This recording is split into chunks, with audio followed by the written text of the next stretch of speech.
Red est un expert en cambriolage de coffres-forts. Il arrive à tous les ouvrir facilement, mais son dernier cambriolage était trop important et il finit par se faire arrêter. Il est pris en flagrant délit et condamné à 5 ans de prison. 2 ans plus tard, grâce à son bon comportement, il est libéré. Red sort de prison très heureux. Sa femme, Chloé, vient le chercher. Elle aussi est très heureuse de le voir libre. Ils rentrent ensemble à la maison. Leur fille, Béatrice, les attend. Quand Red a été arrêté, elle était encore une petite fille. Maintenant, elle parle, mais seulement français. Red ne la comprend pas et commence à lui apprendre sa langue. Pendant ce temps, à l'aéroport, un nouveau personnage arrive, Luc. C'est un tueur à gages. Lorsqu'il passe l'immigration, l'agent se méfie de son comportement et commence à lui poser des questions. Au cours de la conversation, l'agent remarque que Lucky a un comportement étrange, presque psychopathe, mais comme ses papiers sont en règle, il le laisse partir. Luc sort de l'aéroport et se rend directement au parking, où il tente de voler une voiture. Le propriétaire arrive et lui demande ce qui se passe. Il dit qu'il va appeler la police. Luc se met en colère, sort un couteau et tue l'homme en lui tranchant la gorge. Après cela, il monte dans la voiture et s'enfuit. Il roule jusqu'à un bar dont le propriétaire s'appelle Tom. Dès qu'il voit Luc, Tom a peur. Il connaît la réputation de Luc et sait de quoi il est capable. Luc lui assure qu'il n'est pas venu pour faire de mal à personne, qu'il veut seulement se procurer des armes. Nous découvrons alors que Tom fait un trafic d'armes illégal. Le bar n'est qu'une couverture. Tom emmène Luc sur la terrasse et lui montre un arsenal. Luc prend un fusil de précision, vise la rue et tire soudainement sur le verre de l'homme qui était en train de boire. Après cette démonstration, il dit simplement qu'il veut cette arme. De retour au bar, quelques amis de Tom commencent à se moquer de Luc sans savoir à qui ils ont affaire. Luc devient de plus en plus nerveux jusqu'à perdre le contrôle. Il sort son arme et tue tout le monde. Tom, désespéré, essaie de prendre un fusil, mais Luc s'en aperçoit et le tue aussi. Il prend ensuite toutes les armes et s'en va. Il a une mission, éliminer un ami très important. Pendant ce temps, Red est chez lui en train de regarder quelques tableaux de Chloé. Les tableaux lui rappellent la prison car ils ressemblent aux murs de celle-ci. Chloé arrive et lui dit qu'il y aura une exposition ce soir. Elle tient beaucoup à ce que Red soit présent. Il dit qu'il trouve tout cela intéressant, mais elle insiste. À la galerie d'art, le propriétaire, Dirk, appelle Chloé dans son bureau. Là, il tente de la séduire, lui dit qu'il l'aime et qu'il veut l'épouser. Il commence à la toucher, mais elle réagit immédiatement. Elle lui dit qu'il n'a aucune idée de qui est son mari et que s'il venait à savoir ce qui se passe, il ne le laisserait pas sortir vivant. Dirk change de ton, se met en colère et commence à la menacer. Il lui dit qu'il a investi beaucoup d'argent dans ses tableaux et que s'ils ne sont pas tous vendus avant la fin de la soirée, elle devra lui rendre son argent ou il la poursuivra en justice. Chloé est désespérée, elle n'a aucun moyen de se procurer une telle somme. Pendant ce temps, Red rend visite à son meilleur ami, le roi, propriétaire d'un mont-de-piété. Dans le passé, ils ont commis plusieurs vols ensemble. Le plus gros a été de 5 millions de dollars en titres au porteur. Une somme impossible à retrouver. Au cours de la conversation, Ernesto arrive. C'est un policier et c'est lui qui a recommandé la libération de Red, mais il ne lui fait pas confiance et le surveille. Il rappelle à Red qu'il est toujours en liberté conditionnelle. S'il fait une bêtise, il peut retourner en prison. Il fouille ensuite Red à la recherche de drogue ou d'armes, mais ne trouve rien. Il s'en va aussitôt. Une fois Ernesto parti, le protagoniste emmène Red au sous-sol. Il y a là un grand coffre-fort. Il dit que les titres volés s'y trouvent et veut que Red essaie de l'ouvrir comme au bon vieux temps, mais Red n'y parvient pas. Le héros dit que c'est juste une question de pratique. Il utilise alors sa clé et ouvre le coffre-fort. Il montre que les titres sont toujours là et propose d'échanger le tout contre de l'argent le soir même. Red refuse en prétextant un rendez-vous avec sa femme à l'exposition et accepte pour le lendemain soir. Pendant ce temps, nous retrouvons Luc. Il s'intéresse à une voiture et tente de parler au propriétaire, mais celui-ci est désagréable. Il ne sait pas à qui il a affaire. Luc, irrité, sort son arme et tue l'homme sur le coup, vole la voiture et s'enfuit. Ce qu'il ne savait pas, c'est que la voiture avait été modifiée. Malgré cela, Luc parvient à conduire, mais la police remarque que quelque chose ne va pas et l'arrête. L'un des policiers lui ordonne d'abaisser la suspension. En essayant de le faire, Lucky perd le contrôle et la voiture descend soudainement, renversant et tuant le policier.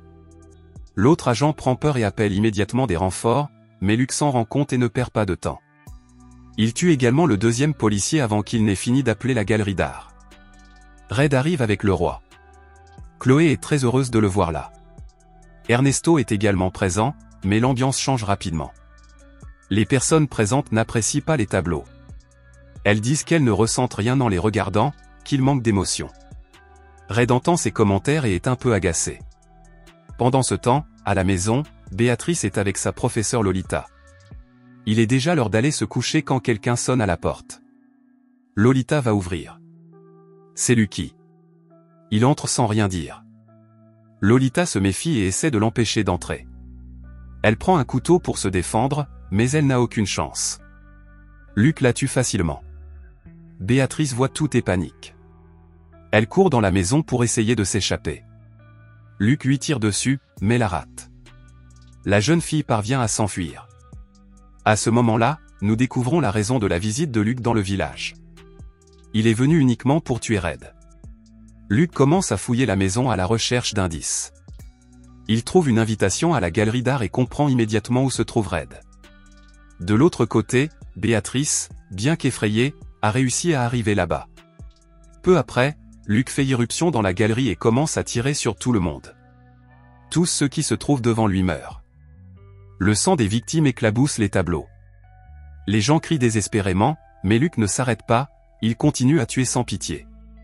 Au milieu de la confusion, le roi est touché par plusieurs coups de feu et tombe au sol. Red court vers lui et lui dit qu'il va l'emmener à l'hôpital, mais le roi sait qu'il ne survivra pas. Avant de mourir, il remet la clé du coffre-fort à Red. Red prend la clé et s'enfuit avec Chloé et Béatrice. Lucky s'aperçoit de leur fuite et tire, mais Red est déjà dans la voiture et parvient à s'échapper avec la famille.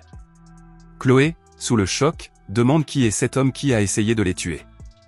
Red lui raconte tout. Lors de son dernier gros coup, le frère de Luke faisait partie du groupe, mais tout a mal tourné. La police est arrivée et a tué le frère de Luke. Depuis, Luke pense que c'est Red qui l'a trahi et c'est pour cela qu'il veut se venger. Red prévient que Luke est très dangereux et qu'ils doivent quitter la ville immédiatement.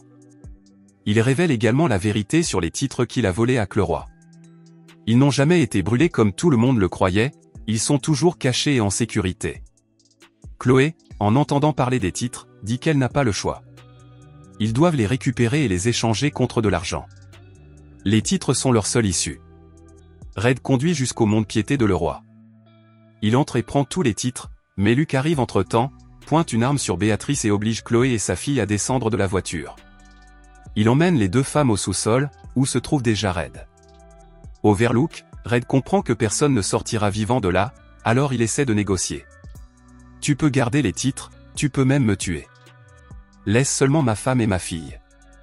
Luke répond, inutile. Après t'avoir tué, je prendrai moi-même les titres. Red comprend que la situation est critique. Luke tire. Red la pousse dans le coffre-fort pour la protéger. Luke, sans pitié, ferme le coffre-fort avec la petite fille à l'intérieur. Elle n'aurait pas eu d'air pendant longtemps. Chloé tente de s'échapper, mais Luke la rattrape et la met hors de combat d'un coup à la tête. Red, toujours en vie, tente d'ouvrir le coffre-fort, mais la clé a été endommagée par le coup et ne fonctionne plus. Il parle à Béatrice à travers le coffre-fort, essayant de la calmer. À ce moment-là, Luke réapparaît et commence à se battre avec Red. Le combat est intense. Luke sort son arme et s'apprête à tuer Red quand Ernesto apparaît et tire sur Luke. Bien que blessé, Luke continue d'essayer. Ernesto tire à nouveau et Luke tombe. Réalisant qu'il ne survivra pas, Luke lance 2 bombes pour l'emporter avec lui. Il provoque une explosion, mais l'impact est moins important que prévu. Seul Luke meurt, les autres survivent, mais tous les titres ont brûlé dans l'incendie. Red court vers le coffre-fort. Sans clé, il doit utiliser la méthode traditionnelle. Il utilise son habileté et commence à casser le coffre à la main. Après beaucoup d'efforts, il y parvient. Il sort Béatrice. Elle est vivante et en sécurité.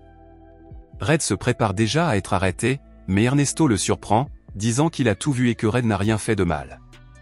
Il a sauvé la famille et aidé à éliminer un criminel recherché, il n'appellera donc pas la police. Il dit qu'il va maintenant être promu et renvoie Red. Red, Chloé et Béatrice rentrent chez eux. Ils ont perdu les titres, et les tableaux ont également été détruits. Rien ne semble aller comme prévu.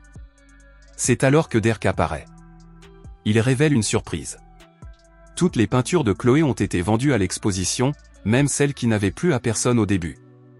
Après la fusillade et le sang, les peintures ont commencé à transmettre une émotion très forte et c'est pour cela qu'elles ont toutes été vendues le même jour. Chloé a gagné 300 000 $. La famille peut désormais recommencer à zéro. Red n'a plus besoin de voler. Chloé est reconnue comme artiste. Et Derek comprend une fois pour toutes qu'on ne peut forcer personne à aimer. Chloé aime Red et l'a toujours aimé.